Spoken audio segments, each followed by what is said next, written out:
members at one time decide to leave, we still have enough to do a quorum and host these meetings and continue onward. And so today, as we go later on, we'll establish staggering terms at random draw.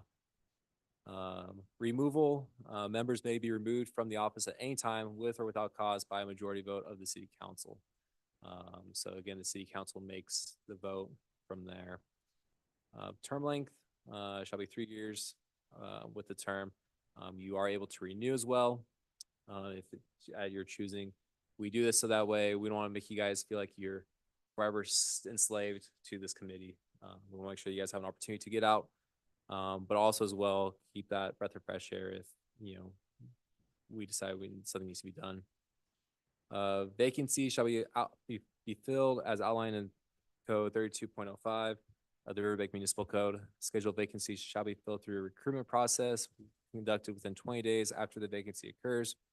While unscheduled vacancies shall be filled by the mayor with the approval of city council or through a recruitment process if no alternative member exists. Rules and procedures. A chairperson. The Parks and Recreation Advisory Committee shall elect a chairperson and vice chairperson from among its members to serve for a term of 1 year as outlined in the bylaws adopted by city council. So for future meetings, I will unfortunately be the one not leading them. We want to make sure, again, this is a community ran group.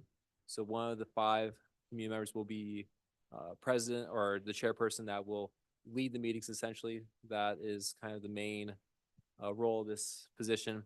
Then a vice chair, if the chair is not available, the vice chair can then lead the meetings.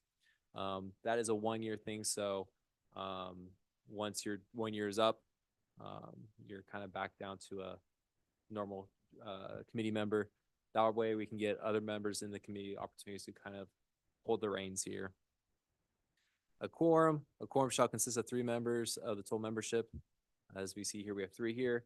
If one of you weren't here, we only had 2, we would not have enough to do a quorum and would have to postpone the meeting. Decision making. Decisions shall be made by a majority vote of members present and voting, except where otherwise specified by the Parks and Recreation Advisory Committee's adopted bylaws, which must comply with the City of Riverbank Municipal Code. So all these bylaws do not conflict with the municipal code. That'd be a little odd if we create something that the city creates something that conflicts with itself. Meetings, they are noticed, so they are open to the public. These meetings were noticed no later than 3 days prior to this meeting. Notice of special meetings shall be provided to members at least 3 days in advance, except in case of emergencies. So we do take care of the notices as part of the department. We do publish them online at City Hall and in other locations available to the public. Again, these are open to the public, so we want to be as transparent as possible and as efficient as we can. Agendas, they shall be prepared and distributed to members prior to each meeting. I think about maybe a little less than a week ago, I texted you guys with the agenda with information there. Members may request items to be included on the agenda. So if there's items that you guys would like to discuss as a committee prior to the meetings, let me know. We can get them on the agenda and get those talked about. And then since we are a public group, we are subject to the Ralph Brown Act, which means we shall comply with all the things that are in the act. So that means we're transparent, we're open to public meetings. Decisions cannot be done and made or voted on in private.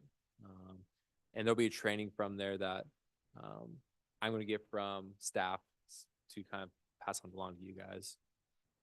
Staff support. Again, we're always here as Parks and Recreation Department here to help you guys out with anything you guys have going on. And then as far as the secretary for this committee, I will serve as that. So with each of these open meetings, there needs to be minutes. I'll take care of that. And so at the next meeting, we'll have approval vote to approve the minutes that we'll distribute then and make any corrections there that you guys may see fit. Conflict of interest.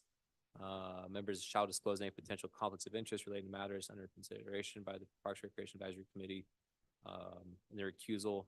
Members with conflict of interest shall recuse themselves from discussion and voting on the relevant matters. Again, this should not happen a whole lot. Again, we're looking for recommendation, opinions, ideas. Stuff like this may be if it's involved with the park right next to your house and you're saying we need for this particular park, we need to have a noise ordinance that needs to be, everything needs to be shut down by 6 p.m. That may be something that might be something that would need to be recusal of or disclosed of conflict of interest. But a lot of these things may not fall in those lines. And then worst case scenario, if the city council decides we need to dissolve the committee, they have the authority to do so. And if there's any assets that we get, let's see here, in the event of this dissolution, any remaining assets shall be transferred as specified by city council resolution. These are the bylaws, and then amendments to the bylaws may be made with a majority vote of members present and voting as at a city council regular meeting, provided that notices proposed amendments has been given in compliance. So if we want to add to these bylaws, change them, anything we want to do at any time, we are more than happy to do so. It needs to be through city council though. So any recommendations you guys may have to these, we can present that to the Parks and Recreation Advisory Committee for approval for majority vote, and then from there take on the city council for their recommendations. Any questions? I know that was kind of a mouthful there and kind of boring, but it's kind of like when you start your job on a first day, it's the worst day. Just a lot of paperwork and a lot of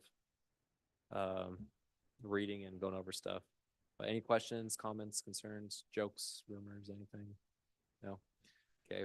We'll go to the second page. It's just front and back here. It's titled the onboarding document. Here is a little bit of letter that we drafted up for as committee members. I'll read it out loud. Welcome to the Parks and Recreation Advisory Committee. We are thrilled to have you join our team of dedicated individuals committed to enhancing parks and recreational opportunities in the city of Riverbank. This onboarding document is designed to provide you with essential information to help you integrate smoothly into your role and make valuable contributions to our committee.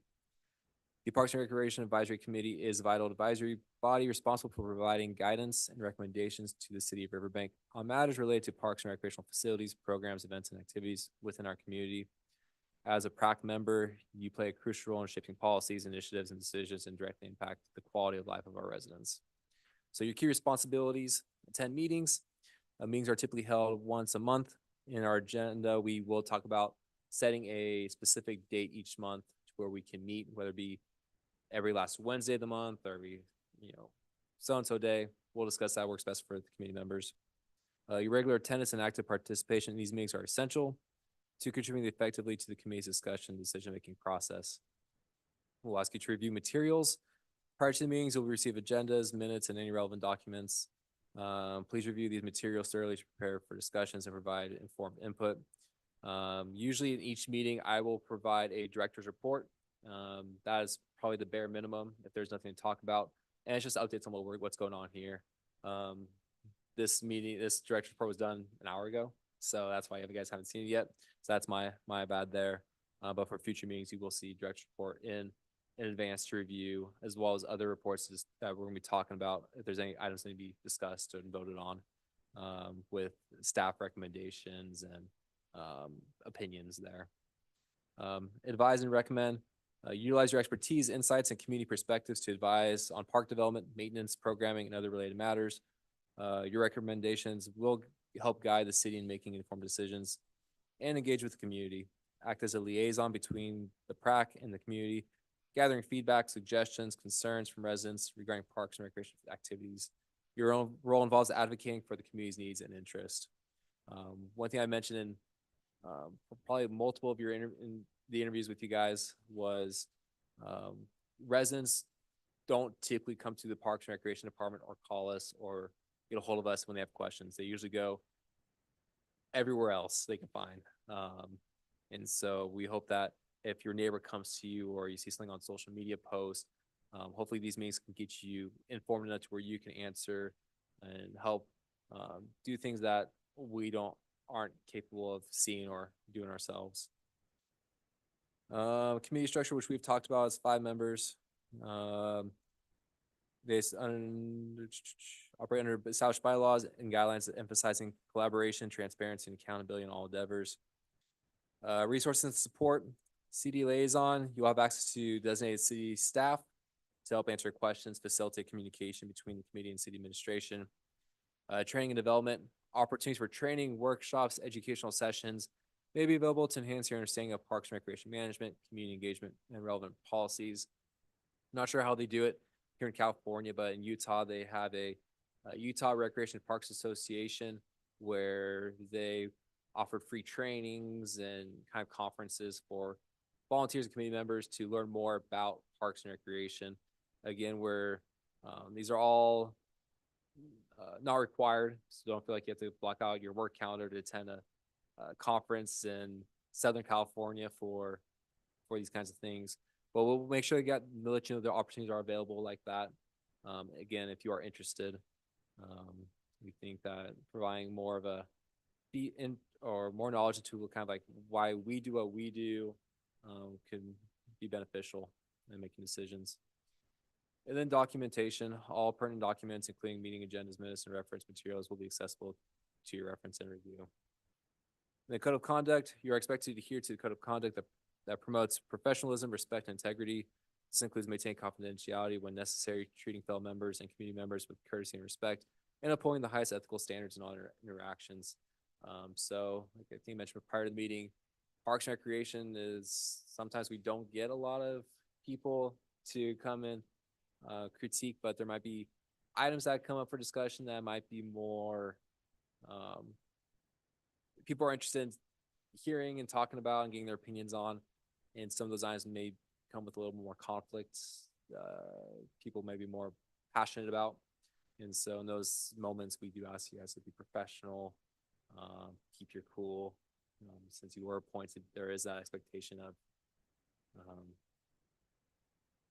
when it comes to being emotional, being a higher standard than a normal community member that comes in. So next steps, orientation meeting. This is kind of our orientation meeting here. We'll kind of go over all these things, our mission, goals, and objectives, current projects, which we'll go over in our report, introduction to procedures.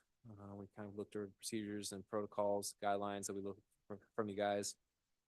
Engagement plan. It's something I want to have you guys consider on your own time. Consider how you can actively engage with the community and contribute to meaningful initiatives with this committee. This is not just a Michael show where I ask for you to do things that I need done.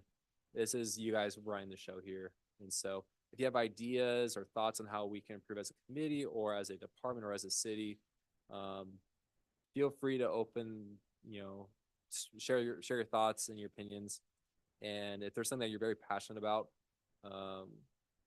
go for it.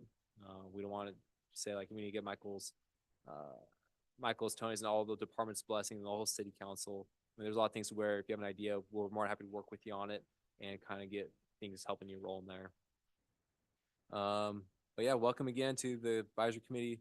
Forward to working with you guys, and you all have my phone number, which not many people have, so that's it's awesome to lucky you guys. Any questions there, concerns, comments from the committee? Nope. Seeing none, we'll go to the next item 6.2, director's report. So we do a report for you guys, kind of summarizing a lot of things that we have going on. Since this is our first meeting, we could have created a whole book of everything, but we kind of want to do things by month. It's like, here's what's going on each month that we have going on. So that way we're not here for hours just going over everything we have going on. So we kind of outlined it go over our programs, our events, our facilities, projects we have in the line, and the miscellaneous. And the miscellaneous is kind of the what's to come in the future. And so, so if you go to your first page, we'll go over programs, kind of some things that we have seen in the first, or say the month of May. Hello, Sarah. Thank you. Sorry I didn't get, well, we got your text, but we already started, so I didn't want to. No, it's all good. Come on up. So go take a seat where there's papers and you just missed on all the boring stuff. So we're going to go read everything again, guys. And no, I'm not kidding. So those forms that are in front of you, we have an agenda, and then you have kind of the bylaws of the committee. So in your own time, if you want to review the bylaws. And then we have an onboarding document, kind of like what to expect. So right now we're on a director's report, which is the fun color looking paper. Okay, and we're just starting that one. So for your information, Sarah, we kind of outline this report into different sections. We go over our programs, our events, our facilities, projects, and then miscellaneous. And so what we do is instead of kind of opening the whole can of worms and spending hours talking about everything we do, each month we want to talk about what we've done in the past month. So with this meeting, or with this one being the first one, we want to talk about everything since the Parks and Rec Department was created. We're going to talk about what's happened since the month of May, essentially. So on the first page, programs, we do offer a lot of summer camps. Camps will begin June 10th. We have a total of 8 camps, 4 full-day camps and 4 half-day camps. Our full-day camps are filled to capacity. We sold out there, and each one is 30 kids each. So we have about 120 kids signed up for that, ready to go June 10th. Our half-day camps are half full, or roughly half full. Those are about from 9 a.m. to 12 p.m. So 3 hours, and they're usually for our 3 to 5 year olds. And so our camps, they fill up. As we get closer, parents sign up the last minute, so we're confident those will fill up.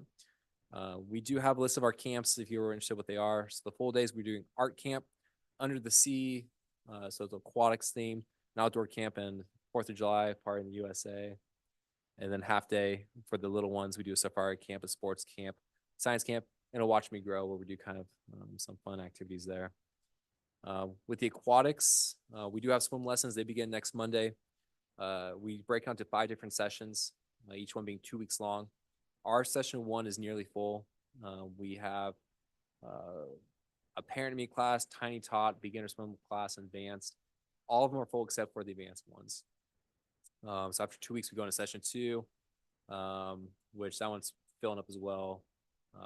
3 is filling up. Then once you get towards the back end, they kind of do not fill up because people want to think on summer vacations in July. Kind of get stuff in before school begins. Aquafit class, we will be doing that. That starts on Thursdays at the pool, 7:15 and 8:15. It's $5 to drop in. We do have an instructor that we contract with, or she's staff contract with, to where it's a 70-30 split. So she makes 70% of the revenue. We pocket 30 for giving her the space, time, and to do that. And that's typical for all of our contracts. For your information, we do contract out with local residents that have a passion for something, and usually the revenue split is 70-30. We do more depending on how much more work we do. We do less, again, depending on how much work we do. If it's very minimal to nothing we do, we take a lesser cut. But if it's a heavy workload, we'll talk about another program, we do require a bigger share of the cut. Recreation swim, so this is open swim for the public, is Mondays through Fridays from 1 p.m. to 3:30 p.m. And then Saturdays from 10 a.m. to 4 p.m. The pool will be closed on Fridays for training with our lifeguards, and Sundays will be only for rentals. We have people that want to rent the pool all day long, so we leave that open for them. And then Saturday evenings after 4 p.m. we do also rentals as well. So that's $3 for people to come in. We do sell swim passes for residents to. Oh, sorry, my bad. Thank you, Sarah. No, it's all good. So yeah, Monday through Thursday, 1 to 3:30. Fridays are and just training days for us. But yeah, we do offer swimming passes for an individual. It is $30. So to make your money back, you go to the pool 11 times. And we do offer a family pass, which is for a family of 4, which is $400. I can't do the math on top of my head, but it's less than 10 times you attend the pool. And then you can do add-ons if you want to have a family of like 9 kids. You can add on to that family pass, and it's $20 per kid after that.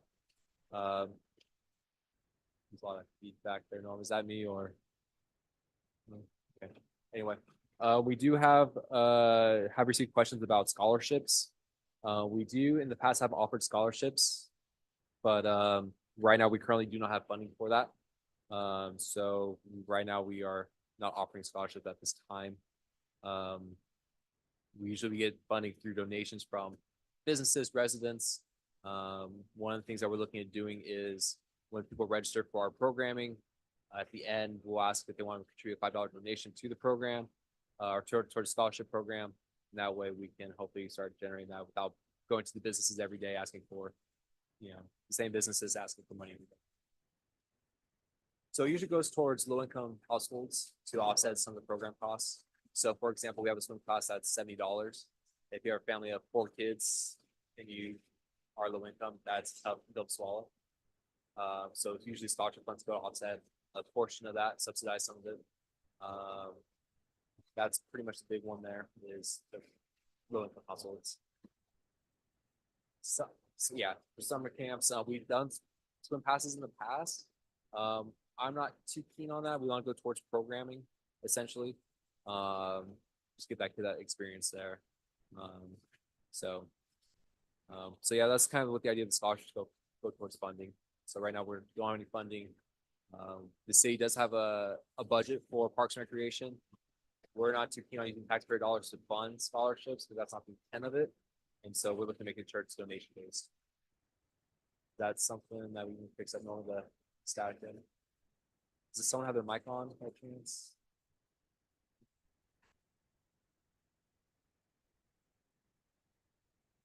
It's a normal. When my mic comes on, it does this.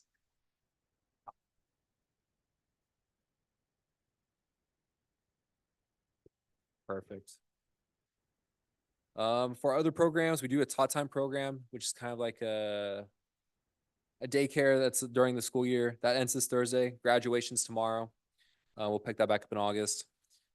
Teen Center, which is by the community center, that's closed for the summer. Archery is a new program that we're starting up. That's another contract class we have. We had one person sign up. We're going to be doing another season in June. This one where there's more work on our end, we are requiring a bigger cut of the revenue. Classes or registration's like $150, right? 150. And then we're working out the amount of days resident or participants get, or sessions, I should say, with the instructor. So with our contract classes, they are more partnership related with our instructors or whoever's involved with it.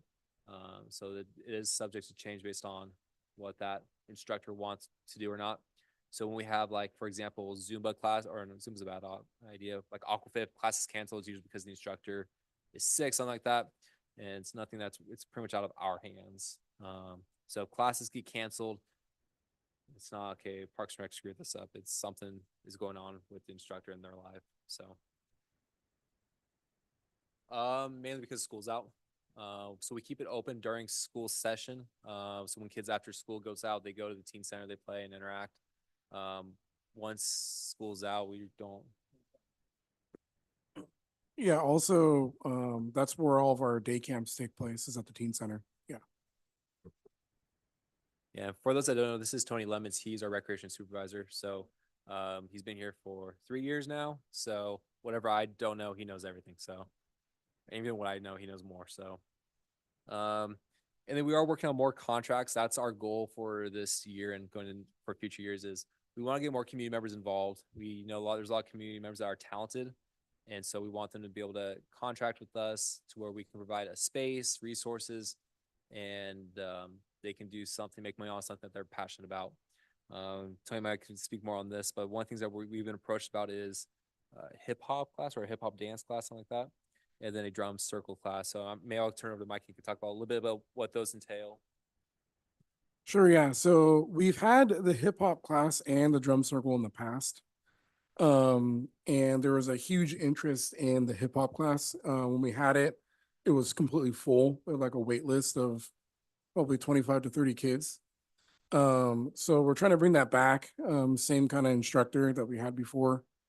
And then the drum circle, it was here before I started. But from what I heard, it was pretty well attended. So I have a meeting coming up with that potential instructor to try and get that class up and running again. So one thing you guys may see is, for example, like 5 years ago, there was a class that was done that doesn't happen anymore. It's usually because the instructor moves on or something happens there. If we do have a successful program, successful class, we typically don't cancel it. But usually there's something, again, instructors, they come and go, find other passions, things come up in their lives where it makes it a little bit harder there. But before we go on, any other questions, comments about our programming? Again, that was just a very small gist of what we have going on. We're looking to expand our programming with more of these partnerships. And then we do have some ideas in the works coming up. So, but usually summer's our busy time, so we try not to create new things because we're swamped. Usually in the fall/winter is our kind of our, I mean, we're still busy, but not as busy to where we can think of new ideas so when it comes spring and summer come around, we hit the ground running. Any comments from committee on the programs, questions? Yes, let's hear it, Alex.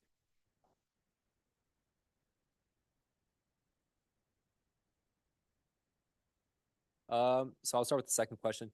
Typically it is 30/70. That is the market standard. I don't know why, but any parks and recreation facility or organization you go to, that's the standard, or just what's it called? The field standard. Again, we could go less, 80/20, 85/15. It all depends on how much work and burdens on us. So again, going with archery, we do ask for a bigger cut because the city invested in the equipment itself. Usually the instructor, we ask them to provide their own equipment. They provide their expertise. We provide the facility, the insurances, the utilities for the facility. Those overhead costs that if someone's trying to make money off, they don't have to bear the cost of. But it saves us money because we're not hiring instructors and staff to come in and do it. So it's kind of, we offload some of the risk of, again, purchasing the equipment usually. But with archery, we purchase the equipment ourselves. And so we do take a bigger cut because we took on more of that financial risk there.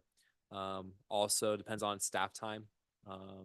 Some instructors, they just come and go and they do their thing. Some instructors aren't physically capable of doing setup. And so we have to provide our staff. And so we have to offset their staff time. And so it all depends on what the instructor or the contractor wants to do. So it just fluctuates from there. We have done contracts where they want to do zero marketing. They want us to do it all. Create flyers, advertise. Usually our instructors, they take care of their own payments on site. So there's like, hey, we want you guys to use your software and take care of all the payments, do all the reconciliations, do all that work. So it all depends on what the contractor wants to do and what they're comfortable with. Yep. So again, the idea is to offload as much risk as we can, but also we're limited on staffing to where we can't just hire every single person there is. A lot of these programs, since they're so new, they kind of like a business. It takes a couple years before you start generating a profit.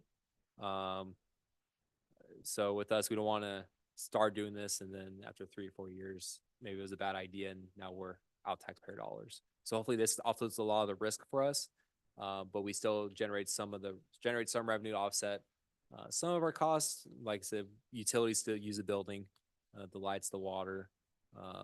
We try not to have empty buildings or empty facilities, so it's nice to have something in there.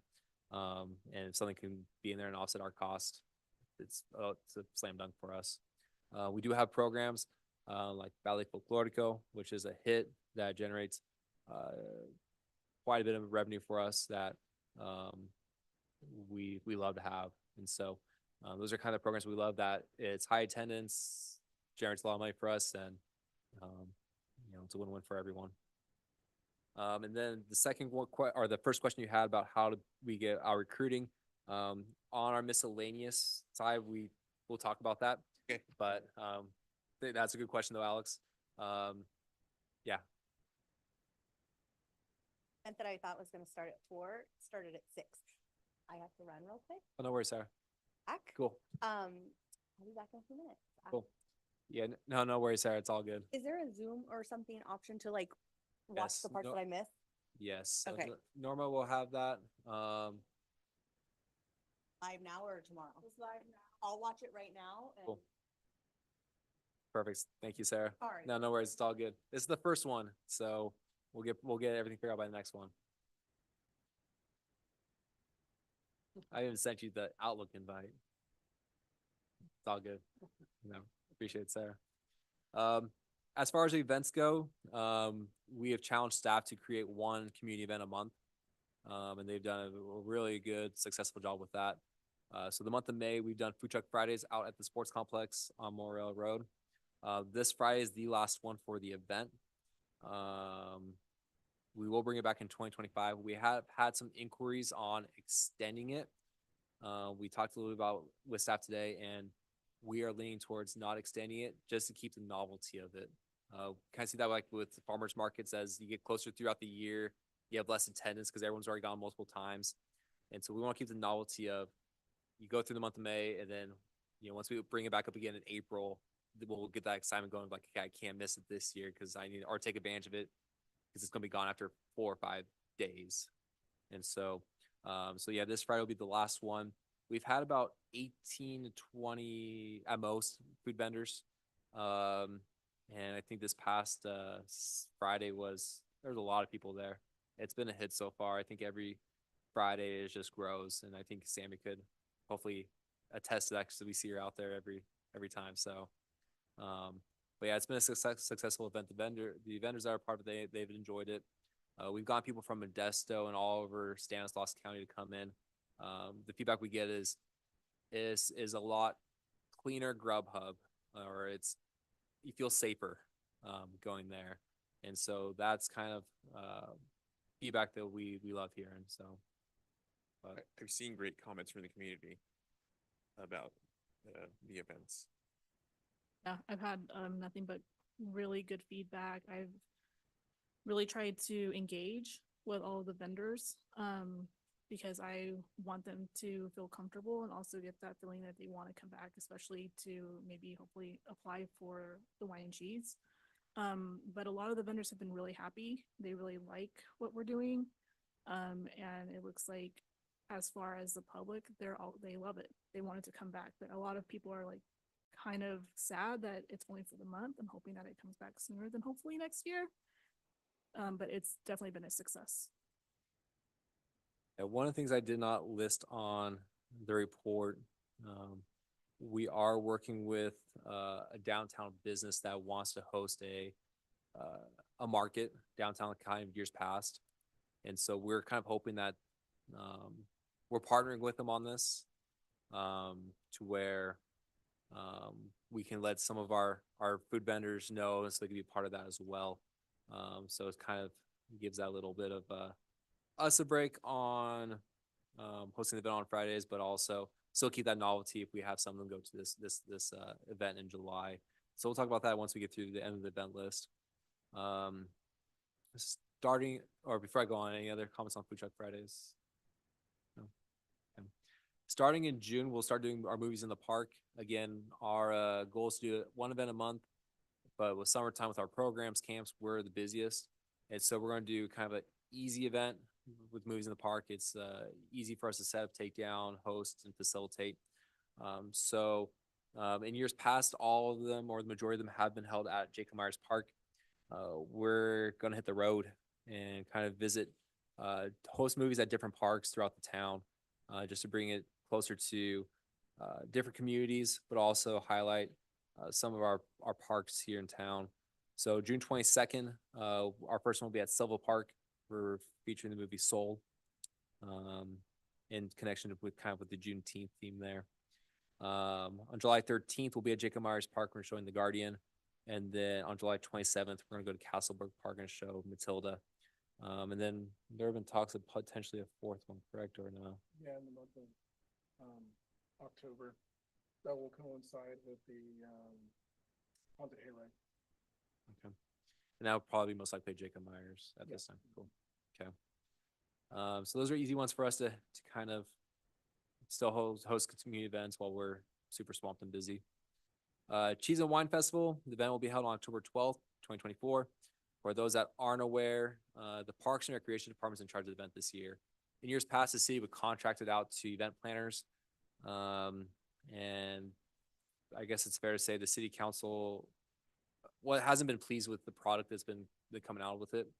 And so they've kind of asked this Parks and Recreation Department to oversee it this year and see if we can get something going there. But there is Cheese and Wine can take its own whole meeting. There's a lot going on. Some of the big changes is the festival will be a 1-day event this year, not a 2-day. So it won't be that Saturday, Sunday that we're accustomed to. It'll just be that Saturday. We are going to keep it downtown, so we'll start here on 2nd Street, and our goal is to go all the way down to 7th Street over towards the community center. We will kind of see the same things in years past with tons of vendors, food trucks, car show, live entertainment. We'll do wine tasting sessions at the community center that our tickets are available now. looking at doing a kids corner in front of the teen center. And then just other activities going on throughout the day. One thing we're doing new this year is in the evening, we're going to transform downtown into a 21 plus exclusive area where we'll do a sip and stroll with the downtown businesses. We'll do a beer garden here at the plaza.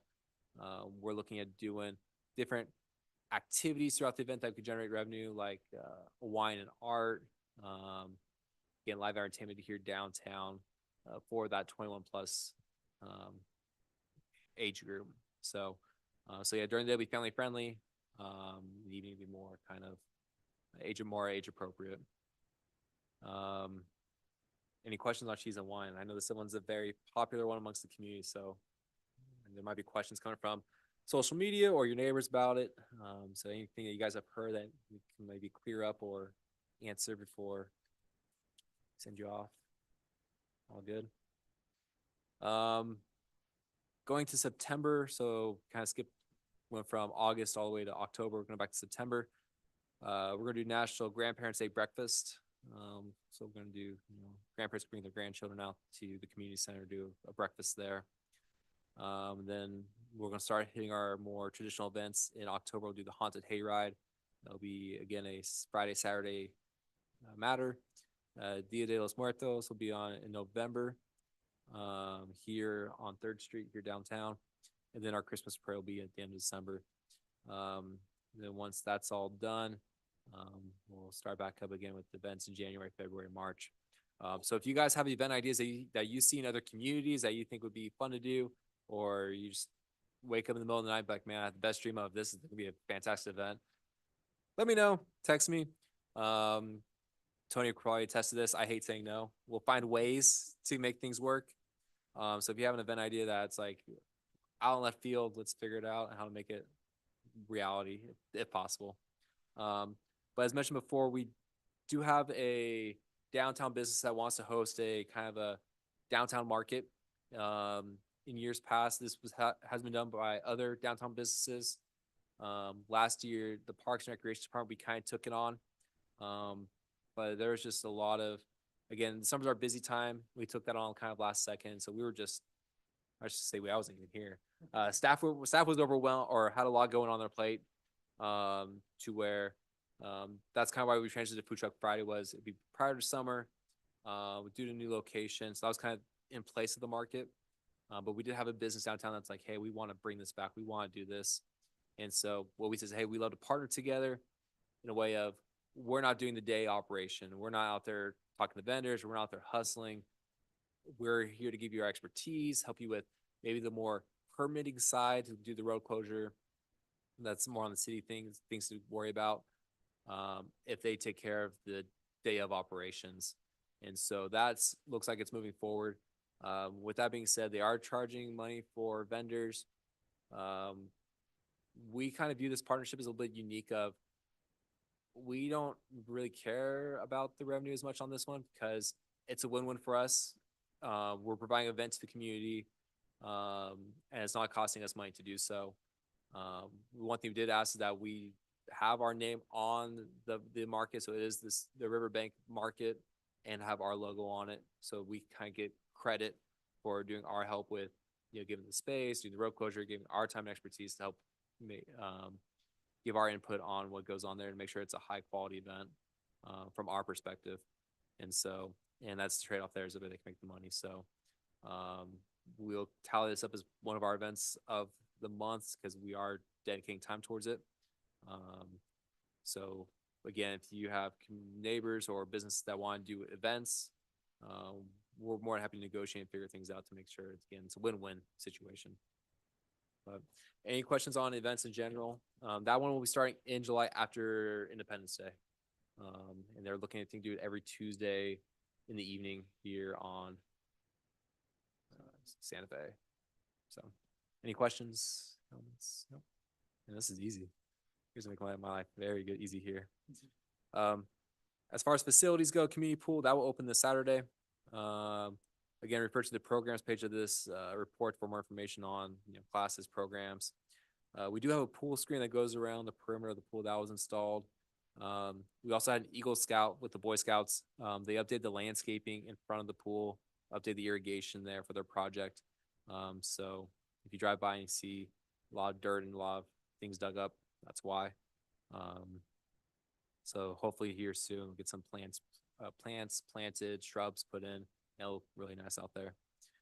Jacob Myers Park, the season began beginning of April. We do charge $7 for residents and $10 for non-residents. This has been a thing that's been on for years of charging at the gate. We do have feedback from residents on why we charge entry into the park, and we collect tax dollars for the park.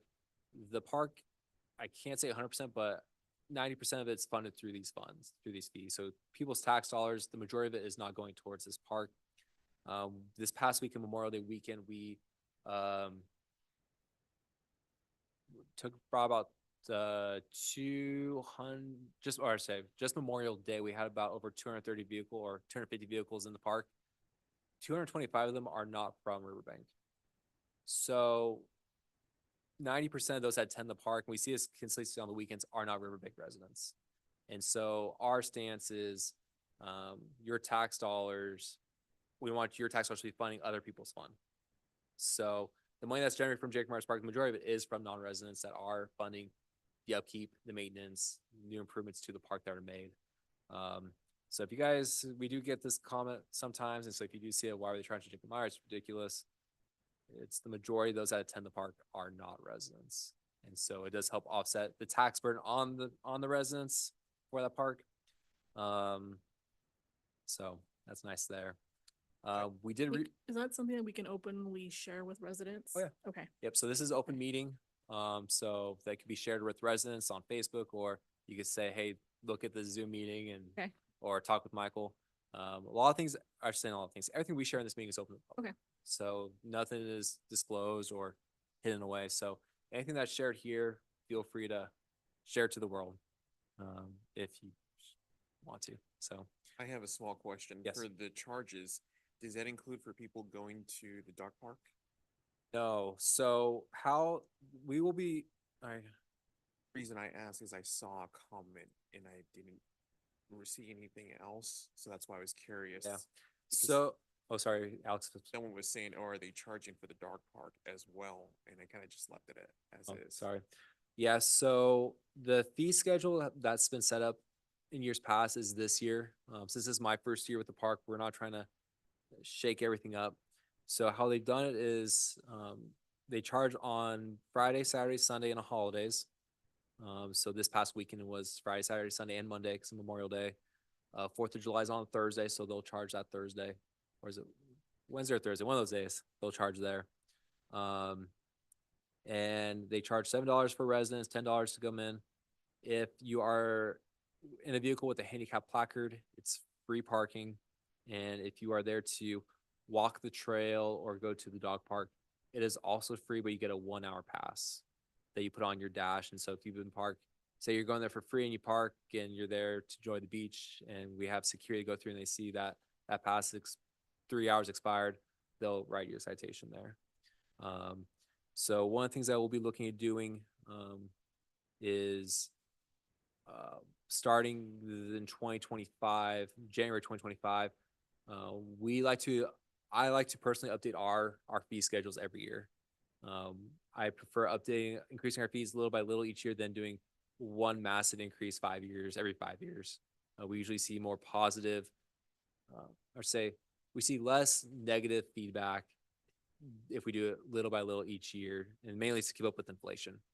And so come this November, December, we will probably present to you guys a fee schedule of some of the proposed fees we're looking at. So that might impact the fees we charge at Jacob Myers. We may also consider adjusting fees to maybe charge for handicap parking or charge to use the dog park or the trail use, because those that do that, they use the facility as well.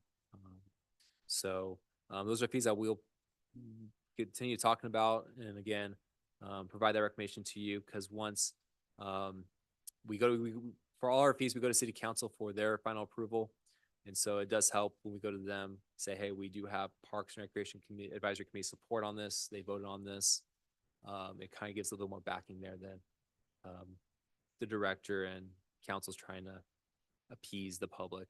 So those are things I will bring up in discussion. So if you do have thoughts on not only Jacob Myers fees, but any of the fees we do, we are more than happy to talk about that and get that discussed. Really quick, is the fee schedule that was most recently voted on by city council, has that been updated on the city website? I've looked for it. I couldn't find it because I wanted to address that. I did have that question in the group asking about that. So I wasn't sure if that's been uploaded. 'Cause I couldn't find it, so I wasn't sure. My second question is the fee schedule voted on an annual basis by city council, or is it on an as needed? So for the first question, so I personally have not uploaded any fee schedule to the website. I'm not sure if that's a.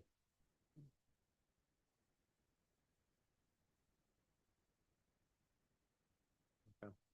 So that's something that we can do. One thing I like to do, and we'll, it's our goals by 2025 or a little bit going into there is, all of our plans and everything we want to do, we want to make sure it's on our Parks and Recreation website. And so our entire fee schedule is 3 or 4 pages long because we do, fees for summer camp, fees for this and that. And so the ones the council just recently approved, which was just for cheese and wine. So hopefully once we do it on an annual basis, it is everything there is all updated and we don't touch it again until the following year. As far as how often the city council approves their fee schedule, Norma may correct me on this. It is on a by needs basis, correct? Or is that on annual? The city council approving fees. When city council approves fees, do you know if it's on an annual basis or is it on an as needed basis?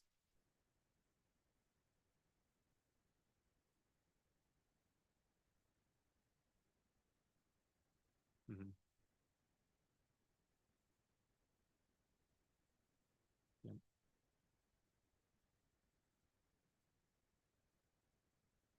Mm-hmm. Yeah. So, yeah, my personal take is I like to just keep current with the trends. Again, I've seen the most success in the small incremental increases as opposed to getting those giant big ones that catch people off guard. So again, if there's different philosophies on the committee, that could be discussed when we talk about the fee schedules. Again, we kind of will take that input into consideration and discuss that at those times. So another thing to think about as we get closer to that, get to that point. Again, we'll probably bring that up towards the back end of the 2024 year. And keep you guys in the loop on that. And then community input initiative. So one of the things we're looking at doing is updating or creating new master plans for all of our parks and recreation facilities beginning this year and going into 2025. All of our plans are either non-existent or they're really outdated. Kind of go back to the Jacob Myers one real quick here. Jacob Myers master plan was done in 2003. At that time, I was, I think, in 3rd grade, to give you kind of that perspective there. And so I think the most recent one was Silva Park, which was done in 2013, which was 10 years ago. Usually master plans, depending on who you talk to, they're updated about every 5 to 10 years. And the reason being is trends change, population of your community changes. Alex brought up before the meeting that, 25,000 people here in Riverbank and Plus, we're growing. Back in 2003, a lot of these residents that were not here did not have a say in what happened in Jacob Myers Park. And so, but now that they're here, we want to make sure we keep our plans up to date so that people can give new input, constant input, and that our plans are up to date. And so with Jacob Myers being the biggest park we have, we're looking to update its master plan. So we recently received a grant through the National Park Service where they will not give us money, but they'll give us 240 hours of a professional landscape architect to help us with that plan. And so what we're hoping to do here in 2024 is do a whole initiative of getting community input on all of our facilities. That'll include surveys, hosting facility open houses to invite the public to each facility to discuss the issues in person of that facility or things they want to see. A lot of our parks are really small that maybe be like a 1/4 acre or 1/2 acre that there really isn't a whole lot more to do out there. But when you have big parks like Jacob Myers or Silva, where a lot can be done out there still. We want to get community input and kind of create big plans there. So our small parks, maybe a 2-page plan, 3-page plan. There's not a whole lot to add there, but our big ones will be nice, extensive planning there. So Jacob Myers will take all the help we can get on that one. So, yeah, we did get that grant recently this past month. So we're aiming to have our surveys completed by 2024. We're hoping to get that out to the public here once I find time to do it. So that might be towards the end of summer, fall. We'll start posting stuff on our social media, city website of, hey, take our survey, give us input on so-and-so park, and we'll start opening those up one at a time. We don't want to do, okay, here's all 16 parks, take your surveys. No one's going to do all 16. If we do once every other couple weeks, hopefully people can won't be surveyed out by the end of it. On to the next page with our projects. We are working on a project to do a multi-use trail at Jacob Myers Park. This trail is 1.25 miles non-motorized, connecting the current trail going to Army Corps property, which is on the northwest side of it. The project requires significant environmental review work because it is near the levee, near the river. It has some protected species of plants out there. So we are working with an engineering firm to help us through this environmental review process. Once that's completed, we're going to seek some grant funding to help fund the construction and engineering of this trail. So this one's a to be determined. I've heard this project's been in the works for 20 plus years. So hopefully we can get this going. I've heard about it as well. Yeah, I think it's just a lot of turnover with the Army Corps of Engineers has turnover, and then the city has turnover, and it's just, everyone's gonna come back to square one here. So we're hopefully on the right track here. LED lights at the city parks. So PG&E offers a financing program to transform lights in public spaces into LEDs. We're looking to applying for that at the tennis courts over by the middle school. That is a very small project. It kind of gets our feet wet with the financing program, and it's an easy program. If we see returns on it, we'll then kind of take the next step in applying to all of our parks there. So what they do essentially is PG&E finances the program for LEDs, and then the cost savings we see on the energy will still be billed the same amount on our utilities for the use, but the cost savings goes back to paying back for the labor and the material for the financing. So the program is within 10 years that at most of 10 years, it's all paid back. And then after that, we're now seeing those cost savings on our end. And it is a 0% interest on that work. So it's not, they're loaning that money, then we're paying an interest rate on that. So that's one of the things we're looking at here. One other thing we're looking at is a cell tower at Castlebrook Park. We have reached from a company reached out to us and wanting to install one. And so we're in negotiations with them on that. It would be attached to a current existing light pole. So if you've been to the sports complex, you'll see on one of the light poles, there is some sort of weird antenna kind of thing there. That's a cell tower. The idea is it would generate revenue from the park. So the company would pay a monthly rent to have their space there, as well as have easement access to do maintenance on the tower itself when needed. So it's just an idea to generate revenue to go back to that park and help out. Castlebrook Park is a park that is needing some love, and so it'd be nice to have some money to go into that. That cell tower, is it gonna be like camouflage? Like, like they do the one with trees or palm trees? So this one currently negotiations is not talked about. Yeah, just because we're in negotiations, I'm not trying to get out too much. But yeah, that's not really, it's something we could throw in there. But yeah, I would say the best reference is look, if you drive by the sports complex, that's probably your best reference there, what it would look like.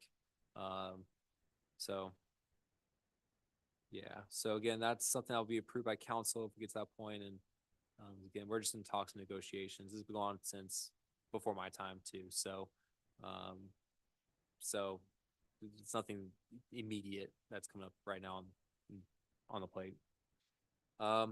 fiscal year 24-25. So our city's fiscal year starts every July 1st. So come July 1st, our budget kind of starts over. We have money to spend. So this time of year, we're kind of running out of money. So we have requested funds from the city general fund for some new projects, equipment and materials for the new fiscal year. So we'll hear back here in the next few weeks on if those projects will be approved. We have asked for a ton of money for just different projects throughout. And so we'll see where we line up there. Once we get the approvals and know what's going on, we'll inform you on, hey, here's some of the projects that we'll be having for our Parks and Rec department. On that note, one of the things that we're looking at doing as far as projects, we do have 16 parks here in the city of Riverbank. Many of those parks have some sort of taxing district to where the residents in that surrounding community, they pay a little bit extra. And though that money goes to maintain the parks or help, do some of the fixing work. Some of these older parks don't have that luxury. And so you look at Castleberg Park or the Community Center Park, Pioneer Park. Those parks are a little bit more run down because there isn't that extra financial help right there. And so one of the things we're looking at doing is trying to set up a trend of every fiscal year we're requesting a new improvement to each park that doesn't have that special funding. And so with these, the big one is these parks have playground systems that are nearing 20 years old. Playground structure usually lasts 15 to 20 years. So a lot of them are getting to that maturity date. If you've gone to Castleberg Park, it's missing a slide. Go to the Community Center Park. There you can just see there's a lot of wear and tear happening. So hopefully the idea is we can get a new playground, replace these playgrounds to more modern, newer play systems. The other cool thing too is these playgrounds are usually more low income communities, and the newer parks that we built are in the newer developments that are a little bit more non low income, and so households. So we're hoping to get revitalize these new parks here, or these older parks here. And that also includes falling within our Parks and Recreation strategic plan, kind of guiding what we do as a department. And one of the things that is very costly about these parks is new parks start coming in, they do not have wood chips.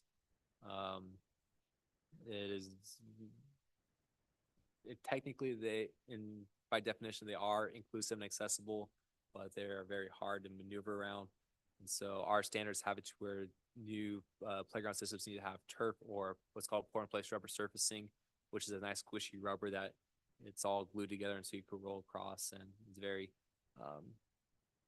some kid falls, it's very bouncy and doesn't hopefully knock them too hard. The issue is it's very pricey. We got a quote for one of our parks for the Community Center Park, and just for the rubber surfing itself is about $200,000. And so it's a Goal, or is it required that we switch over to that with so they're kind of grandfathered in, but the goal is once we do improvements that we do put in a rubber surfacing. So new improvements to these older parks, we will go away from the wood chip system. Again, it's not the most inclusive, accessible. If you're looking at when you look at surfacing, what they look at is, I can't remember the right terms, but when a kid falls, what's the most impact or the safest? Usually your sand is one of the least safest. That's why you don't see as much sand playgrounds. Your concrete playgrounds, obviously. But this rubber surfacing, the turf is the more on the higher end of this, is more safe right there. It's also less maintenance work. So every year we invest about $13,000 in replacing the wood chips or putting new wood chips in. So the idea is hopefully that even though that front cost is expensive over time, it's not costing us an annual maintenance care right there. That's too high. So the new parks that you see built, like the one in Crossroads West right now, it's turf, or the one over on the east side of the countryside, that one is turf as well. So these newer ones you'll see with rubber surfacing more. my kids really enjoying that one. Countryside one. Yes. My little one loves it so much. Yeah, we drove by the Crossroads one the other day, the one that's fenced in. And my little one's like, Green Park, let's go. I'm like, no, we're gonna wait. It'll be look bad, someone's gonna take a picture of the parks director with this kid at the new park playing and everyone's not allowed in, so. And we'll be the last ones to use it. But, so that's kind of our fiscal year there. So July 1st, we'll have tons of money. And then usually in June, we see how much money we have left. And we kind of say, okay, with this much money we have left, we'll kind of splurge. Welcome back, Sarah. So any questions there on projects? And again, if you guys have ideas for projects, let us know. We've had residents request ideas. We look into it. I'll give you a very easy one. We had one resident my first week here ask for trash cans at Seville Park that go around the perimeter. That's an easy one we can look into. And we did that one already. There might be some where people say, the famous one we've heard is a bridge connecting Jacob Myers Park across the river. That's a very expensive project that we can't do right now. But we'll take it and see what we can do. But that's something that can't be done overnight. I've seen mixed reviews on that one. Yeah. Did you say, can you recommend one right now or no? Whenever.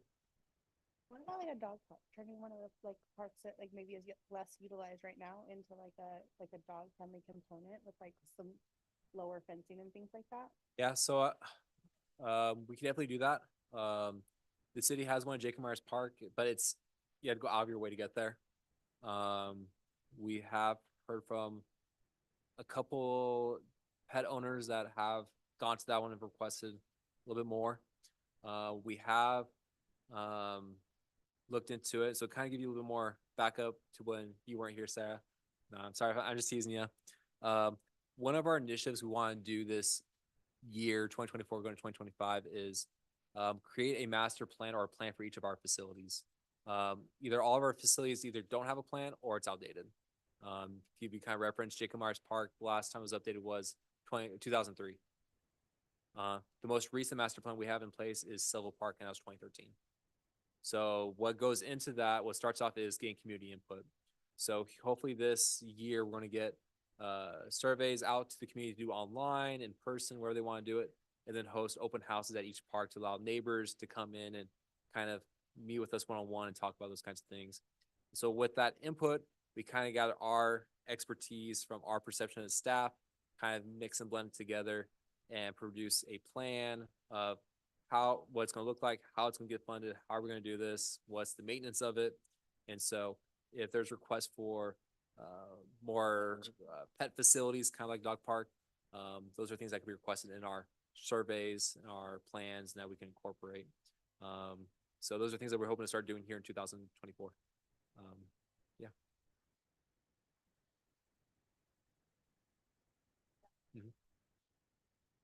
Yep, you're jumping the gun too. Okay, We're I'm no, late and early and jumping all. Oh, that's all good. I just really. No, it's all. I'm so sorry. No, it's all good. Yeah, that's all good. So on the last page on miscellaneous, this will talk about kind of things that I want to do as a department and things that we're kind of trying to form here. A lot of things I'm saying we'll try to get done here in 2024.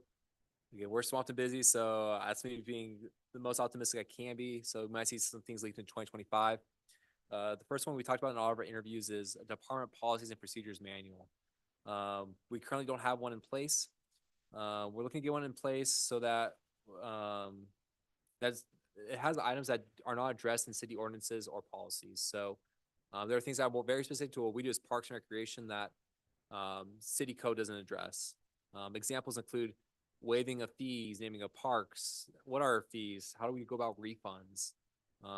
Those small things, because what we do, what we've done in the past is we have a situation come up and we kind of just brainstorm as staff of what do we do in this situation. And we kind of throw what the best option is. And we take it by case scenario.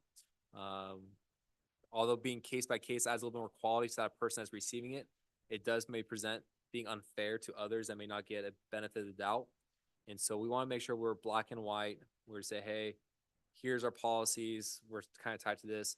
And we want to present that to you as a committee when we get that going is, here's what we suggest. Do you guys have any comments, feedback on things we need to change or update there? And once we get your approvals there, we'll take city council. So that from there, If we do come across situations, we know, hey, we're playing by the book. Okay. We would hate, and Tony can attest to this, I say this all the time, is whatever we do for one person, we must do for everyone. We cannot pick and choose what we do. So kind of go back to the contract classes. If we say, hey, we'll provide the marketing for free, we can't go back to someone and say, hey, we're going to charge you an extra higher percentage for marketing, or charge them more based on, the same kind of scope of work we're giving out. And so we want to make sure we're trying to be as fair and equitable to everyone involved. And so that's one of the things we'll try and create here in 2024. You'll probably see that in the fall and the winter, once summer ends here, coming up to your plate.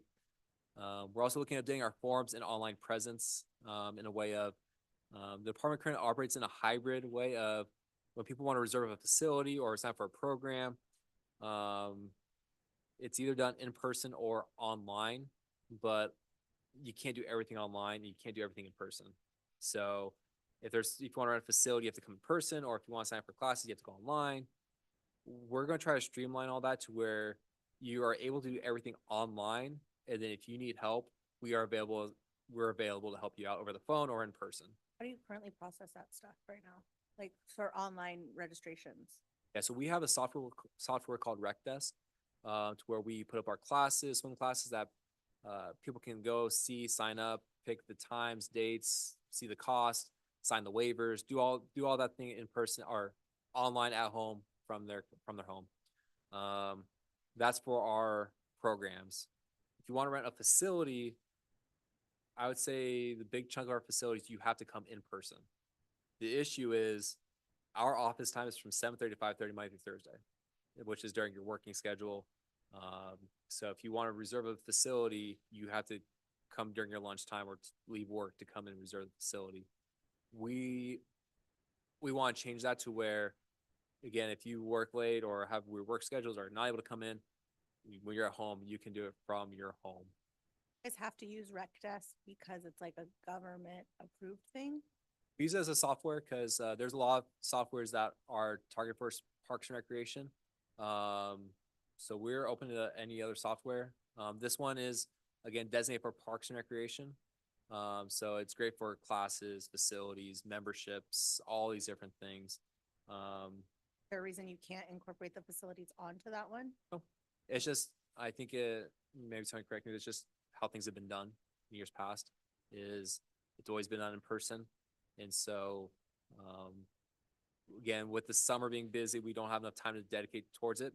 So one thing we've asked staff is starting August, we're going to start trying to build the website up so that by 2025, January 1st, we are going online. Again, we'll still be available to the public. So if people don't want to use the online, it requires you to create an account. So if there are people that don't want the government to have their information, they're more than happy to come in person and do all that. No, you are the government. So yes, that's something we're trying to get going here. My thing is, why is it easier to rent a car than it is to reserve a pavilion at a park? It should not be that way. But yeah, we're looking to get that fully implemented in 2025. There are some facilities that you can do online, but we're gonna try to get everything on there. That includes community center, renting baseball field, sports complex, anything that we have. So, along with that, we're looking to create/update our internal plans and forms. This includes emergency action plans. So if we have a program that's outside and it's thunderstorms or lightning storms, and we have our part-time staff out there, they can refer to a binder of like, hey, what do I do here? So that way we're not required to be out there on site the whole time, and we're not getting phone calls on our downtime like, hey, there's a little bit of sprinkling rain. What do I do here? It's like, well, look at your binder. What do you do during sprinkling rain? Also goes into like what happens if someone gets a concussion or get a cut, wound, how to go about that stuff. Program evaluations. We want to make sure we're evaluating all of our programs, and so that we can get feedback from those that participate and the parents, especially if it's involved with youth.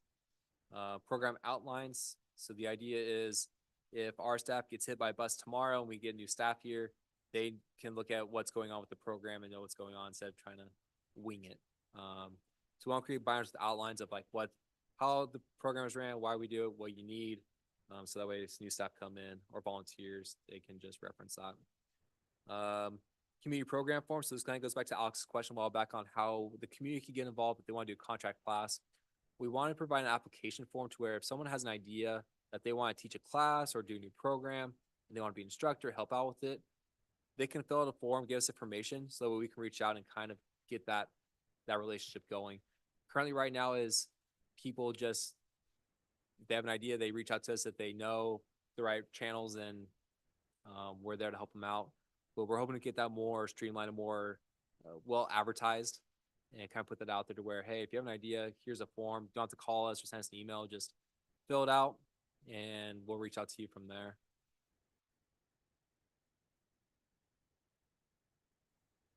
I do. I use Google Forms. Staff, we also use Microsoft stuff, Word, Excel, and all that kind of fun, the standard. We have looked at other softwares. For stuff, our current city website, it has functions to where you can kind of create templates that people can fill on the city website.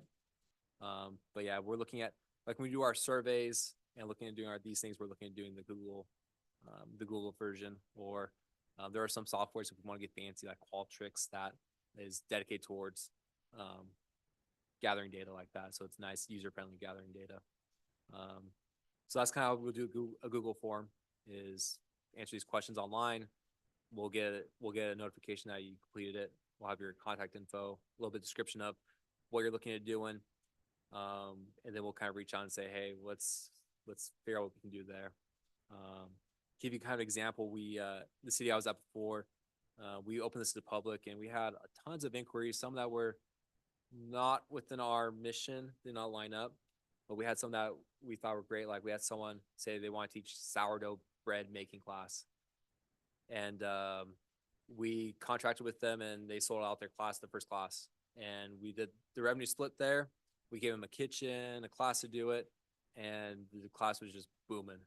And so those are things where it's like, hey, it's offering new things to the community that you don't see everywhere. Like you can't go to Modesto, you can't go to Oakdale or Turlock to do. It's very unique and niche. And so those are kind of things that we're looking at. Again, we're looking at programs that it's not going to be something we do in next, few months. We're like, okay, yeah, we need to cancel this here. Also, along with that, with our contracts, I'm jumping ahead here myself. Next thing we're looking at doing is a sponsorship plan.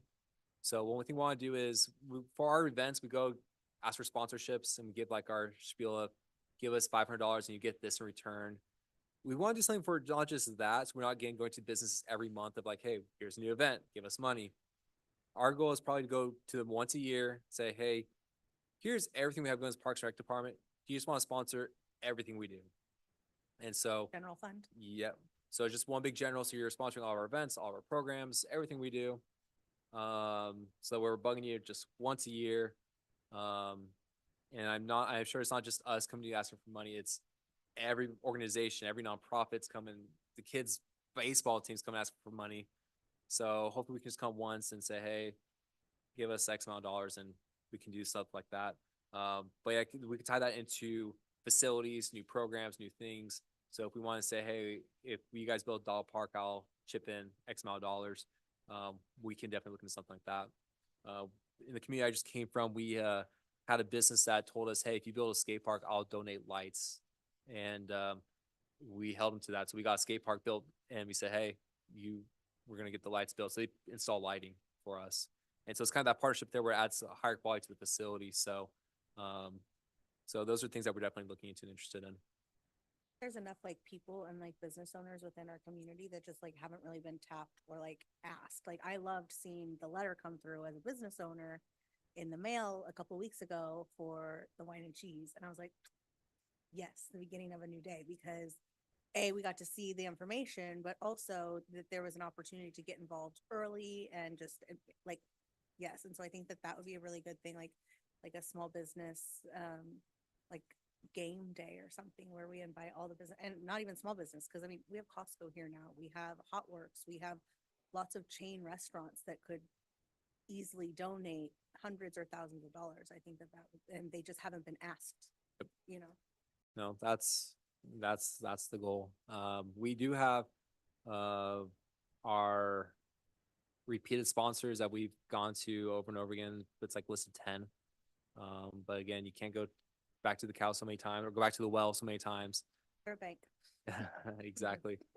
So we're looking to grow and expand that. And then again, our scholarship sand, but the typo there again. Scholarships and donations. Again, we do have businesses that want to donate to, again, a program for those that live in low income households. We're looking to kind of make that more official here. So we want to make sure we have clear forms, and then obviously if a business donates, they want some sort of form saying that they use that as a write-off, and so we want to have that kind of listed there. So they give us their check, we give them that form for their tax purposes, and so we'll get that all created. And then last, we're looking to review and update all of our current contracts. This department has multiple contracts that are been going on for years and years and years for users that use our facilities. The contracts haven't been looked at for a long time, or it's been so old that no one knows where they're at, and there is no contract essentially in place. We have facility users that are nonprofits that use facilities for free, and then they become more of a burden on us because they ask us for our resources and time to help them out there. So we're looking to update all of our contracts with all of our users and to ensure that they're mutually beneficial. So it's beneficial for the groups that come in to use the facilities, but we're also getting a benefit from it. One of the things that I want to do is all of our contracts, we want to make sure they're 1-year contracts. So that way, if it is a bad relationship or if it's not working out, we can easily cut it there. It also gives the user as well, if they realize it's not working out, they're not stuck to. If there's a rent to it, they're not stuck to that. They realize that they're not making money off the use of it, they can cut out soon as well. Also puts a little bit of fire to the feet of the user. Again, if we have like a 3-year contract, they can be duds for 3 years and we're stuck with them. Or, if it's a 1-year thing, it's like, hey, I gotta make sure I'm on my A game, or I'm not gonna be renewed. And so those are things we're looking at. We do have some contracts users have been gone for 20 plus years that are draining our time, staff, resources to accommodate. And it's always been brought up, this is how it's been back 20 years ago. Again, that was a while back, so we want to make sure we're updating our stuff. One of the things that we've looked into doing is, or I've experienced in, is if you're a nonprofit group, we're more than happy to let you use the facilities for free. However, we do need some service from your groups. So we've had, like, for example, Boy Scouts use our facilities for their meetings, but in turn they do service projects on the facility itself, like repainting the walls or doing some landscaping, picking up trash at the park. Kind of benefit, again, from our staff time and money resources going into paying for that. So not saying that we're trying to be greedy here, but again, we're trying to, again, make sure that we're being mutually beneficial with the groups of, hey, we scratch your back, you scratch our back in a way there. So those are things that we'll be looking at here in the coming months. With that being said, is there any questions, comments, thoughts? Again, go and ask jokes, rumors, anything. You guys are quiet today. Well, this is the first day, so. From there, from presentations, we'll go on to new business. Item 7.1, appoint a committee chairperson for the Parks and Recreation Advisory Committee. So mentioned in our bylaws, we do have a chairperson. That person will kind of lead the meetings here. So it's not just Michael reining it. We're much just community driven. So we'll kind of turn over to you guys. Is there someone that would like to be the chairperson for this committee? Reminder, it's a 1-year commitment to this on the top of your term. So you're stuck for a year. Are any of you, 4 of you, eager to lead meetings? That was well planned. I would hate to give it to Seabree because she isn't here to voice her.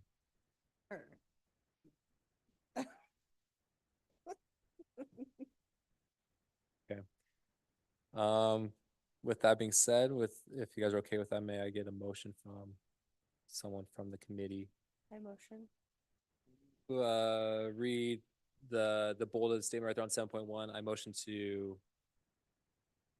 on the agenda. This part, yeah. So 7.1. I motion to appoint a committee or to appoint a committee. Good. Appoint Sarah, or sorry, not Sarah, Sammy Martinez. I appoint, right, I motion to appoint Sammy Martinez as chairperson for the Parks and Recreation Advisory Committee. Is there a second? Wrong. I motion. Alex, second. Yes. Okay, all in favor? Aye. Aye, Sammy, Hi. perfect. Okay, motion passes 4-0. I wasn't here of like how to Nope, be on the nope, council. this is all brand new. Hey, again, this is good practice. No one's here, so The it's good. jargon. It's good practice. Okay, item 7.2, appoint a committee vice chairperson for the Parks and Recreation Advisory Committee. This person pretty much, if the chairperson's absent, kind of takes her in there. So Sammy, you're out of this one. But, yeah, who wants to be vice?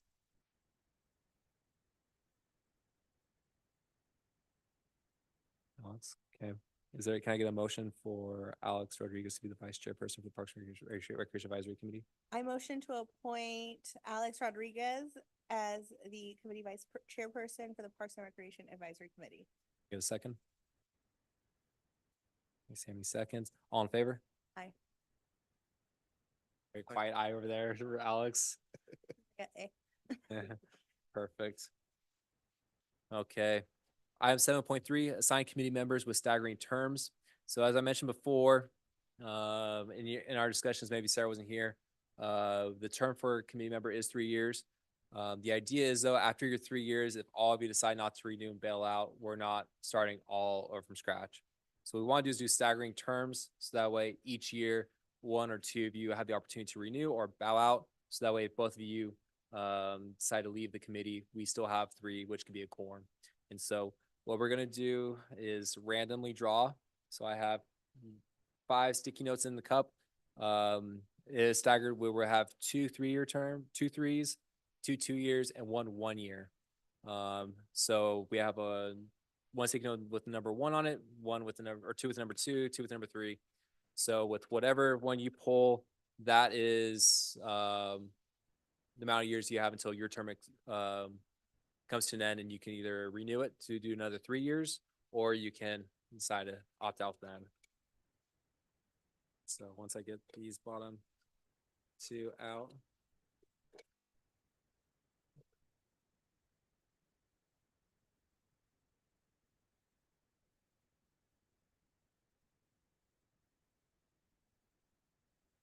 Back your years.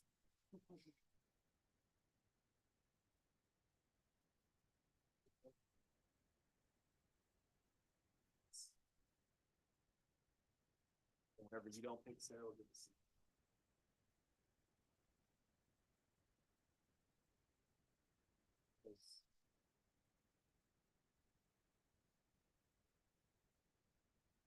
Oh, Seabree got the 1, so she'll be doing a 1-year term there.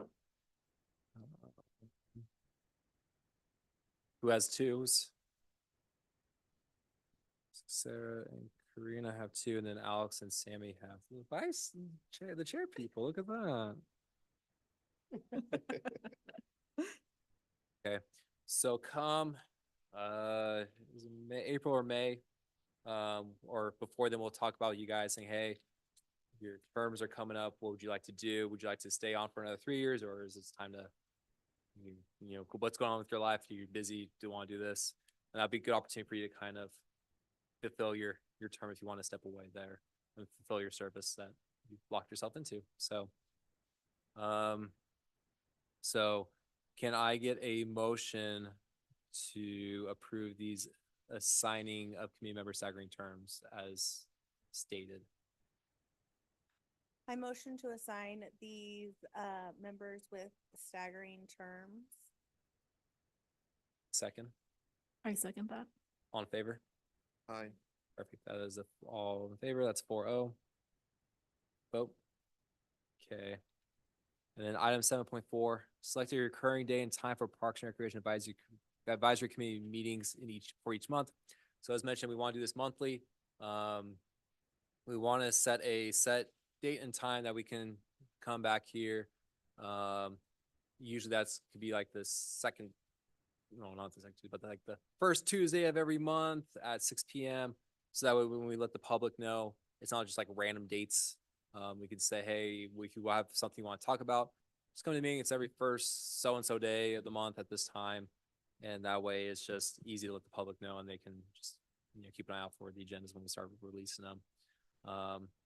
Glad we have Norma here because Norma does help out with the agendas for our committees. So, and city council. So if there is conflict that she can think of that I don't think it's on my head, she can hopefully interject and be like, that's a dumb idea, Michael. So, is there a recurring day of the month that works best for you guys? Right now it's the last Wednesday of the month. So, I mean, if this works best, we can do that, but Memorial Day screwed everyone up, right? Yeah, and literally we have it down. I feel like Wednesday, yeah, because I was like, Thursdays like this doesn't work. So yeah, Wednesdays will be great. Is there a particular Wednesday that works for you guys? The first, second, third, fourth?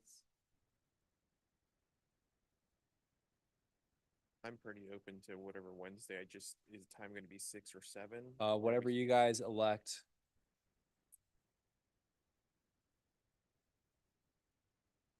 I kind of prefer earlier because I have to be up at 4 o'clock in the morning, so I try to get to bed earlier. Not when you work 4 10s. Okay, that's about. Yeah, there you go. Okay. Every day's. But I'm okay as long as it's like, if you guys want to do 6:30. I can do. I think I mean, I would 6:30 be would be fine with the- 6:30. Um, Third For Wednesday. the of third each Wednesday month? of the month. Just because I feel like the fourth Wednesday, like the last week of the month, we're usually getting crazy going into the first week of the month. So, The third week of each month. so like in June, we're looking at the 19th. That's so that, yeah, we're gonna be closed that day because that's a federal holiday. which we can postpone and go and be back again in July. We can do that or, Can't start off by canceling. or, I would rather have a meeting, but a different day. or we, Why don't we do like the Oh, I'm deleting things from my calendar. Why don't we do the 18th? That's city council, right? see, second and fourth. Yeah, That's. Okay. so. Norma, is there anything I'm missing that you see could be wrong with the third Wednesday of the month? Do you remember when the Friends of Jacob Myers meet? Is it the third? What's planning commission? That's Tuesdays, right? Planning commission is the third Tuesday of the month. Yeah. First Tuesday of the month, and every Tuesday in the month would be some kind of meeting, committee, planning. Monday through Thursday for your 4 10s. No, I'm Tuesday through Friday. I work was gonna Tuesday. say- I Every was gonna Monday say- I'm off. Okay, because I was gonna suggest then Thursday if that worked better for you. Oh, I work Tuesday through Friday. Yeah. So are we going back to 6:30 PM on the third Wednesday of the month as the normal schedule? And then Yeah. June is What, yeah, changed up? yeah. If that, I would like to keep June because I feel like, I agree. or like failing. So then can I get a motion from the committee on selecting every third Wednesday of the month at 6:30 PM to be the regular scheduled meeting time and date for Parks and Recreation Advisory Committee? I motion that we have the third Wednesday of every month at 6:30 PM to be the reoccurring day and time for Parks and Recreation Advisory Committee to meet each month. Second, all in favor? Perfect. Okay. With that being said, we'll plan on June 18th to the next meeting. And so it's, yep, it's 6:30. So if you have anything you want me to put in the agenda to talk about, you have until a little bit before, because I gotta make it public. Yep, so I would say, I know it's way before, but June 13th, let's do that so I can make sure everything's up to date and out to the public then. So June 13th, if there's anything particular you want to chat about, bring it to discussion here. Let me know so we can put that on the agenda. like discuss outdated contracts that we have no clue about. Okay. Or that are lost. Perfect. That's something we need to address as committee. Okay. Beneficial for the city. Are you looking at just talking about that in general, or having that as a discussion, or Have the discussion. about discussion? it. Cool. Okay. That's something city council has addressed in the past, like year. So, since- so, I'm sorry, Sammy. Oh, no, because I know that you haven't been here quite a year. So I wasn't sure if you knew of that, if that was something that had been addressed by city council, like within the past few years. So usually our contracts don't get to that level of city council. It's done internally in the department up to the Parks and Recreation Director's Okay. discretion to sign off. We don't make it to that quite level. However, how they're formed, how often they're reviewed, again, that's internal. Okay. So it's more of those internal procedures that when we talk about like a policy procedures manual, we can make sure we have it in there. It's like, hey, all contracts can be reviewed annually, biannually. And so having that kind of discussion of, hey, let's figure out what those lost contracts are, or let's update them. What do we want? What are some updates we want to do? So before we get to that policy procedures manual, when we start addressing these contract issues, we kind of have guidance from the committee on, what are some things we should be looking for there. And so that's something that we can talk about and bring up. So if you guys want to, between now and next meeting, think of things that, you would like to see done. We could also send out copies of our current contracts, so you guys see how they're formatted, what we include, and you guys can have your 2 cents there of like, hey, this needs to be changed up here, or your thoughts there, or explain like why do you guys have like this, and we can kind of give you our perspective on what's going on there. So we can definitely send you out a copy of some of our current contracts, and you can kind of see kind of how we go that way. How many people or how many different contracts would you say the Parks and Recreation deals with in any one year?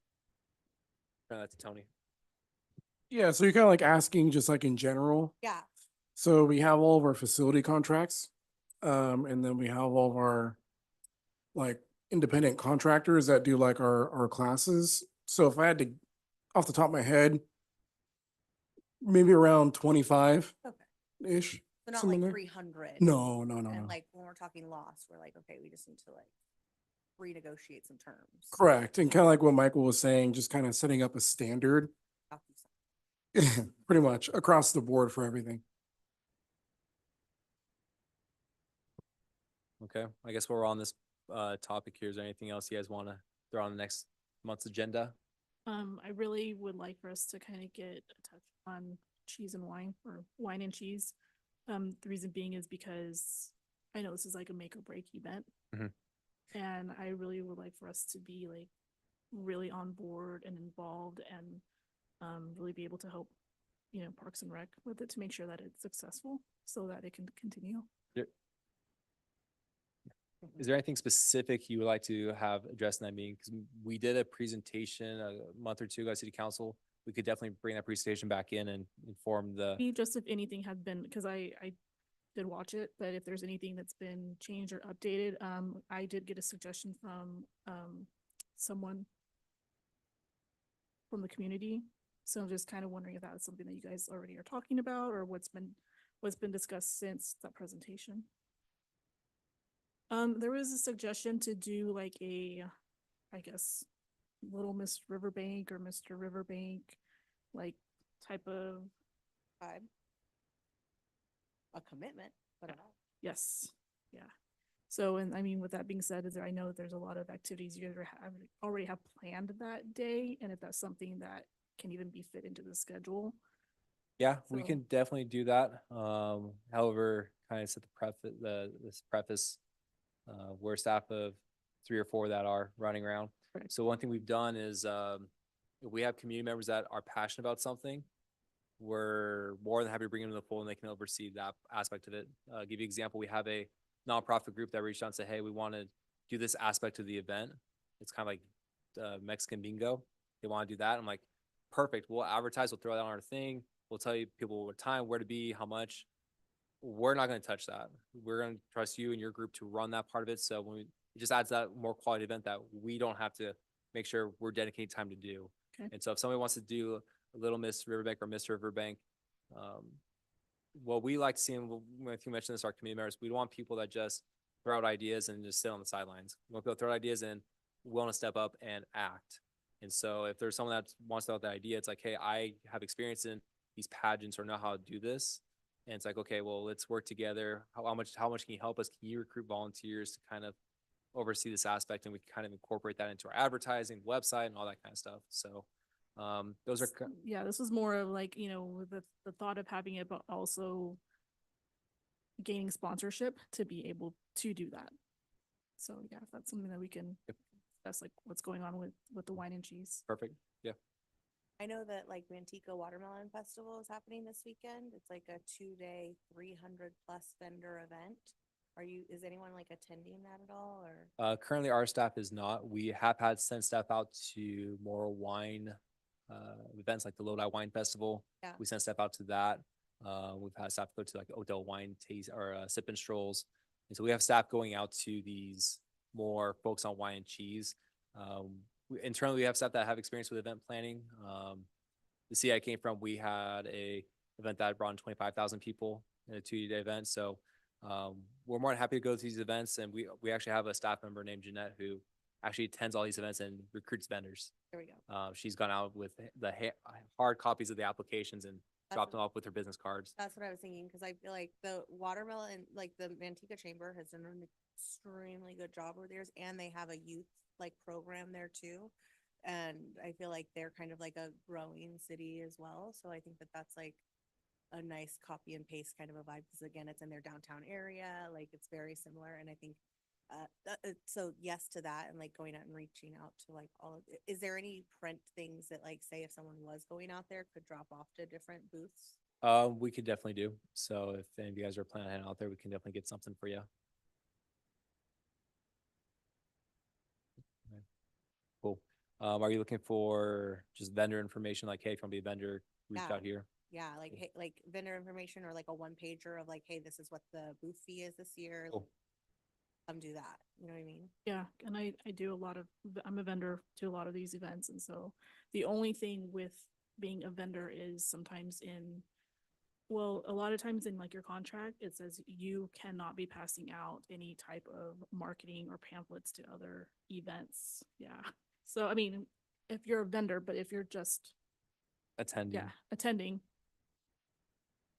Sorry. The other, can I ask another question? Yeah, go ahead. The downtown Tuesdays in June situation, have you heard anything more on that at all? You were gone for that. Oh, perfect, Yeah. sorry. No, yeah, so we've worked with Erica. She's with Our Roots. We're partnering with her on doing the market downtown on Tuesday starting July after Independence Day. So we told her that we'll help her out kind of on the back end side of, the road closures, getting the permits and doing that kind of stuff. If she can kind of handle the day-to-day stuff like dealing with the vendors, entertainment, anything that happens on the day of the event. With that being said, as part of our partnership, we mentioned we were not interested in receiving any of the revenues. What we're interested in though is having kind of, hey, this is a City of Riverbank Partnership. event, kind of thing. So we have our logo on the flyer, and the event is called the Riverbank Market. So it's kind of like, it's not like Our Roots Market or the Collective Market, that kind of thing. So Yeah. so that's kind of our trade-off there. Is we'll kind of do like the league or the government side of things to get you to shut down the street, and the other thing too is we'll have access to our staff. So if you need to learn more about how to, if you have food vendors and how to get the right permitting through the county, we can give you that, kind of help you out there through that permit process. So we kind of there as an assistance there. And Buckingham moment. And I have a face for radio, direct, Sarah. I don't- that's perfect. We can put like audio over it. I could do the audio, but don't put my face anywhere near that. Oh but- my gosh. Yeah, as you know, I talk fast, so I mean, it might not be the That's best. well, good, because But- social media, you get 6 seconds. I'll say Tony's probably best for that one. So Talk very slow. Yeah, perfect. We can do that. We can speed it up. But that way it looks like it's a real partnership between like this buy-in too. Yep. And that way it'd be something to post on your guys' social media that isn't just an infographic. definitely we would be up for that. So we kind of tie that in with Erica. We said, hey, you kind of deal with the marketing. If you give us the flyers or whatever you want to post on social media, we're more than happy to do so. Okay. But we don't want you creating flyers or doing advertising. We're doing our own thing. We'll make sure it's all the same. That's still your word, vibe. So, so you want to make sure it's all in line. So we kind of turn that on Erica to kind of That's lead the cool. way there, and then we'll kind of, whatever she sends our way, we'll share, post, and spread the word. So.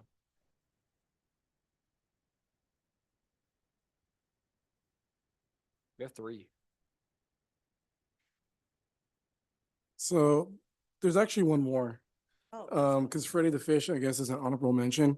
So it's Freddie the Fish, Downtown Dog, and Ricky the Raccoon. they all have like full garb. They do. Yeah, they're like suits that usually we put our staff in for like events and stuff like that.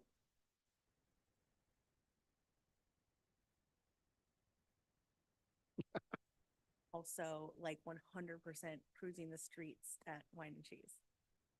Yeah, we've had the mascots before at Cheese and Wine kind of go and take pictures of the kids and the family, which is it's a lot of fun. We also have an Easter bunny costume too, so. if we Yeah. wanna- City mascots, on the other hand, those are normal. A raccoon. We do have stuff for that. But again, we want to change up mascots. We can look into that too. No, keep what you got. Just bring it back out. Introduce it. Put them on, make them dance on the internet. Anyway, anything else you guys would like to see on next month's agenda? Anything particular that come across your mind right now? If you don't know anything right now, think of something later, feel free to text the group or text me individually. We could throw that on the agenda. From there, we kind of already jumped into this, but item number 8, committee comments. Any comments from committee members? Any kind of last words?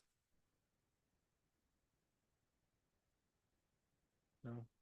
Seeing that there's no comments at this time, we'll go on to another typo there. Item 9, adjournment. Can I get a motion to adjourn this meeting? All right, may I get a second? Second thought. All right, all in favor? Aye. Perfect. Awesome. We'll see you guys on June 18th. Thank you. Will you send out a calendar invite? Yes.